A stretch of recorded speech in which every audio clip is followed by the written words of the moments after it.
Patient আমাদের কাছে এসেছিল মাথায় যন্ত্রণা নিয়ে এবং ওনার বাঁ দিকটা একদম প্যারালাইজড আছে।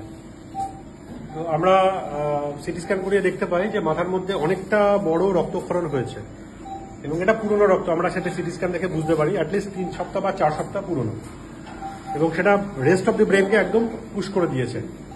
এবং এর জন্য কিন্তু আমাদের অপারেশনটা এমার্জেন্সি করে করতে হচ্ছে, এবং আমরা দেখব কিভাবে এই এমার্জেন্সি অপারেশনটা আমরা করি।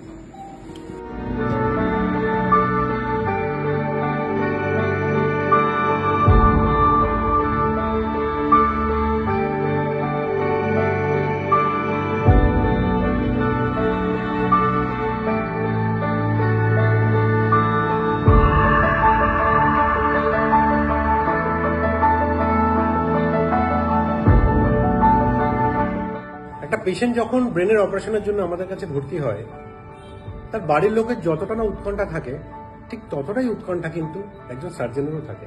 তবে এই যে টেনশন, সেটা কিন্তু আমাদের যে পারফরমেন্স যেটা আমরা ওটির মধ্যে করে থাকি, সেটাকে কিন্তু আরো ভালো করতে সাহায্য করে। তো আপনারা দেখলেন এই ব্রেনের ক্রিটিক্যাল অপারেশনটা আমি করলাম, এবং অনেকটা পরিমাণ রক্তও কিন্তু আমরা পেশেন্টের মাথা থেকে বের করতে পেরেছি, এবং আশা করা যায় পেশেন্ট কিন্তু খুব ভালো রিকভারি করবে।